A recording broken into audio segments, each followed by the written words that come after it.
Assalamualaikum warahmatullahi wabarakatuh. Halo, saya Rikna Wawan dengan NIM 0528149446, Prodi Sistem Informasi Universitas Terbuka Jakarta. Di video kali ini yaitu tugas 2 pemrograman berbasis web, di mana soalnya sebagai berikut ya. Oke, baik, kita lihat soalnya ya di sini.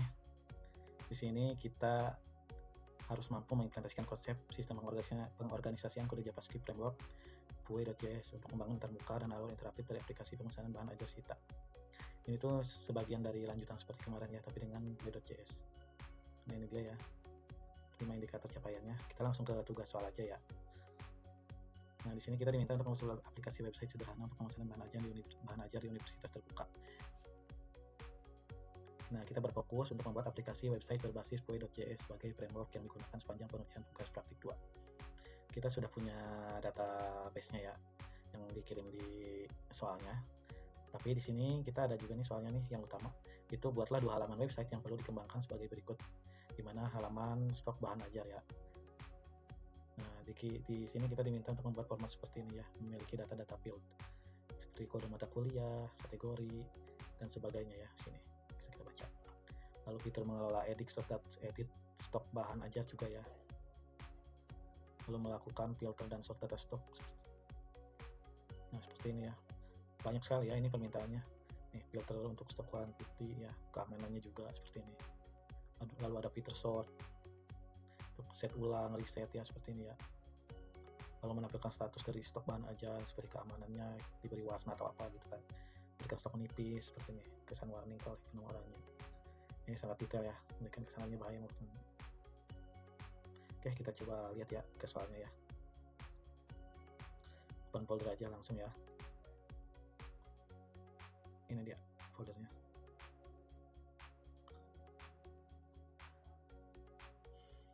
Sudah kita buka ya.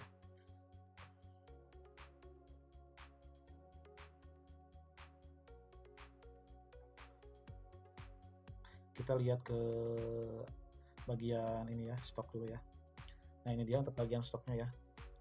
Untuk tampilan di halaman stoknya seperti ini. Ada informasi bahan ajar kita seperti ini ya. Nah, ini lalu ada tampilan Sita UT seperti ini ya. Lalu di bawahnya juga ada informasi pengiriman bahan ajar, tracking. Ini untuk bagian navigasinya ya, di atasnya. Sudah dipelajari sebelumnya.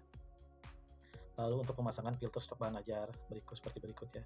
Misalnya untuk UT daerah, per item, lalu ada kategori, ini perintahnya. Untuk urutan seperti ini nih, diurutnya dari sini ya. Misalnya dari quantity, harga, atau judul, atau tanpa short sama sekali. Lalu stok reordernya seperti ini ya. Lalu tombol reset seperti yang diminta ya. Tambah stok baru juga ada tombolnya ya. Oke, hampir sama sebenarnya ya. Nanti kita lihat ke bagian LGS-nya. Nah, seperti ini ya penggunaannya.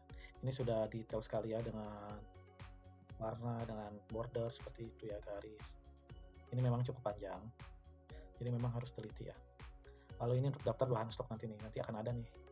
Ini tuh seperti membuat tabel ya. Nah, ini untuk item code misalnya, status teks nih yang diminta format rupiah seperti ini. Lalu di sini juga ada constant logout button ya, untuk di atasnya nanti.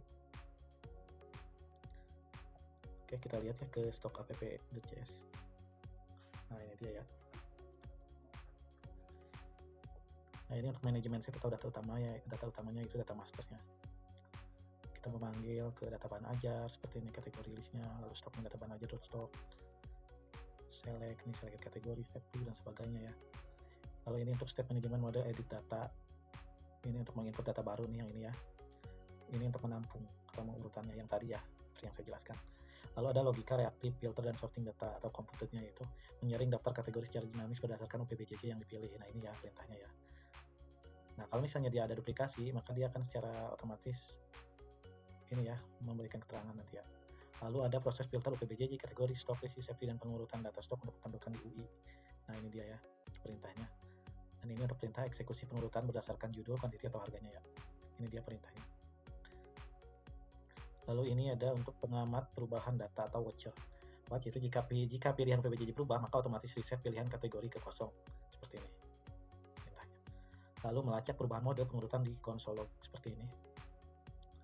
Dan juga kumpulan fungsi aksi methods. Ini yang mengembalikan ke pengaturan awal nanti ya. Seperti ini, menentukan indikator, harian barang, lalu menentukan warna badge-nya atau kelas Tailwind berdasarkan status persediaan barang. Lalu ada helper juga untuk mengubah angka biasa menjadi format mata uang seperti ini. Kita menggunakan format mata uang rupiah ya. Lalu validasi input, cek duplikasi kode, lalu menambahkan item baru ke restock seperti ini. Ini untuk validasi ya, dan juga mematikan kode. Nah ini misalnya konsolnya sudah ada ya seperti ini.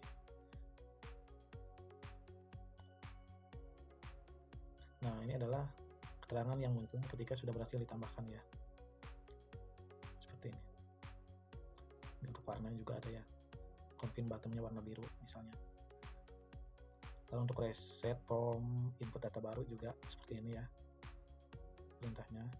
Lalu ada juga perintah untuk membuka modal ataupun mengedit nomor data item yang dipilih berdasarkan kodenya. Nah ini dia perintahnya open edit. Jadi nanti kita bisa mengedit data yang sudah ada ya. Lalu untuk menyimpan data yang diubah kembali ke restock berdasarkan indeksnya, yaitu step edit seperti ini perintahnya. Hampir mirip ya, cuman beda-beda, emang harus teliti ini. Lalu ada menyimpan perubahan dan pergi ke penyimpanan lokal atau database ya, ini dia. Misalnya berhasil, data validasi baru sukses seperti ini.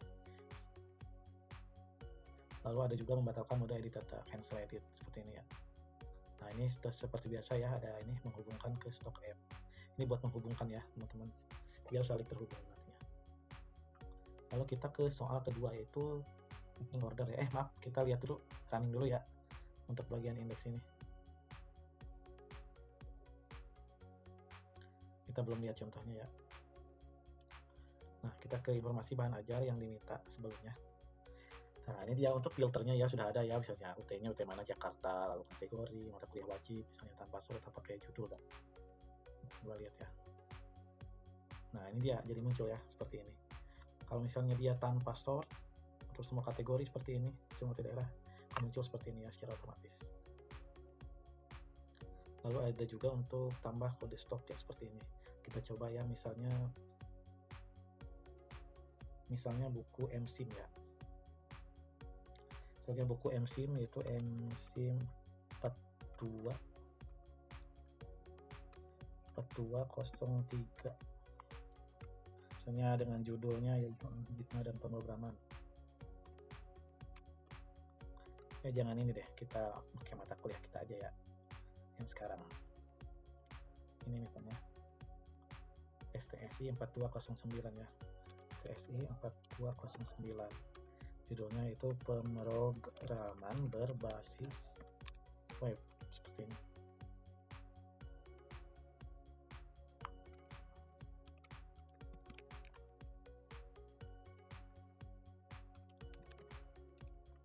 Lalu kita pilih kategorinya, misalnya mata kuliah wajib ya ini. Lalu kita pilihnya Jakarta, lokasi rak misalnya ya. Misalnya ini di R1 1A A7 misalnya, dengan harga misalnya 75.000. Dengan kuantitinya kita tersedianya ada misalnya 30 20 ya seperti ini. Untuk safety-nya yaitu minimal 30 ya seperti ini. Lalu ada catatan, misalnya kita catat stok menipis ya, atau stok terbatas seperti ini. Lalu kita coba simpan ya. Nah ini dia ya, muncul data berhasil ditambahkan. Kita lihat sini apakah sudah. Nah ini dia kan ada ya. Lalu untuk edit ya, ini stokan aja. Lalu kita edit misalnya nih yang si pemrograman berbasis web nih, oh ternyata stoknya malah lebih ya, atau aman misalnya. Atau ini deh misalnya ini ya, lebih nih misalnya nih stoknya tuh ada 50. Kita bisa coba update di sini ya. Langsung kita return ya, misalnya pencet ini, kita return ke sini. Jadi kita pencetnya 50 stoknya. Oke, update apakah sudah terupdate di bawahnya? Langsung stoknya terupdate aman ya seperti ini. Oke, kita lanjut ke soal selanjutnya. Nah, di halaman selanjutnya itu tracking delivery order atau DO. Halaman ini menampilkan halaman untuk tracking status pengiriman DO bahan ajar.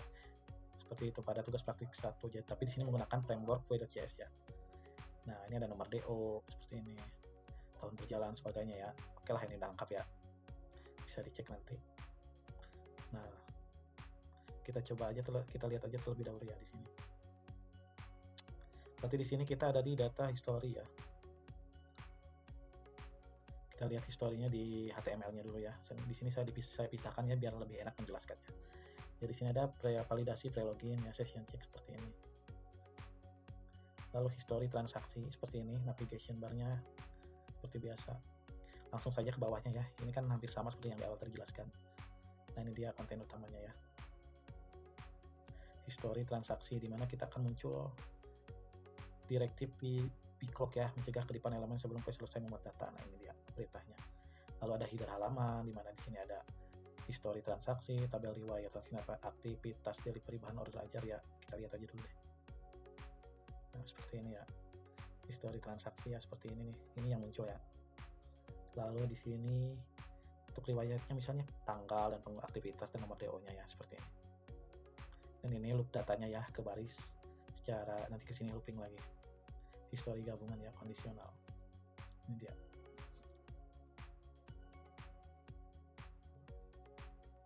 Misalnya ini tracking BO ya, Wulandari ya. Kita lihat. Rina Wulandari. Ini strukturnya saya berbeda ya dengan yang di sini, lebih panjang karena biar lebih detail dan juga lebih enak untuk menjelaskannya ya, seperti ini. Ini bagian ini pasti selalu ada ya. Nah, ini dia untuk script instalasinya ya, dependensinya yang data bahan ajar, QE-nya ya. Oke, kita lihat ke history app. Nah, ini dia. Ini untuk historinya ya, di sini ada. Nah, di sini kita membuat instalasi aplikasi QE itu, data ini kena memverifikasi data lokal, lalu return kembali, mengambil data pelacakan, kembali lagi seperti ini ya. Nah, ini dia tanggal, aktivitas, nomor ya, nanti akan muncul. Tapi yang di soal tadi kita untuk tracking ya, ini dia trackingnya. Sini dulu. Nah, untuk data tracking ini ya sudah saya buat nih. Untuk tracking pengiriman ya. Nah, ini tampilannya nanti. Kita ini masih sama. Tombol logout ya.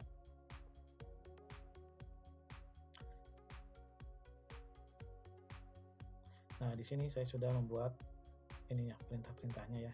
Misalnya untuk tracking pengiriman, lacak status seperti ini, nanti kita lihat. Nah, ini tracking pengiriman ya, lacak status ya, ini berupa tampilannya seperti ini. Misalnya seperti ini nih, kita lacak. Nah, dia akan muncul seperti ini ya, riwayat perjalanan.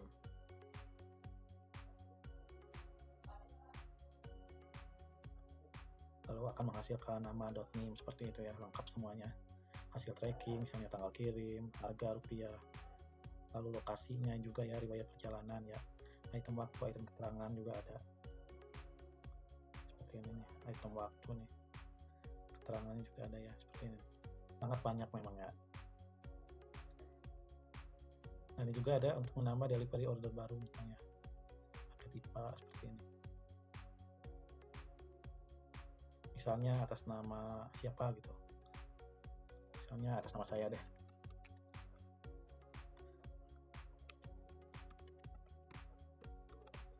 Seperti ini misalnya.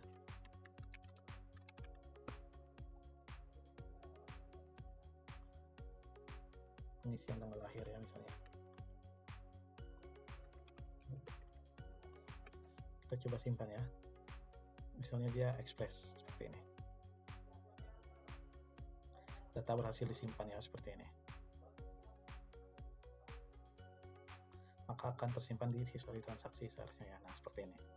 Statusnya paket dibuat dengan sedang dalam proses. Coba kita lihat historinya ya, sebagai contoh. Ini dia. Acak. Nah, ada nama saya ya di sini. Paket 002 misalnya.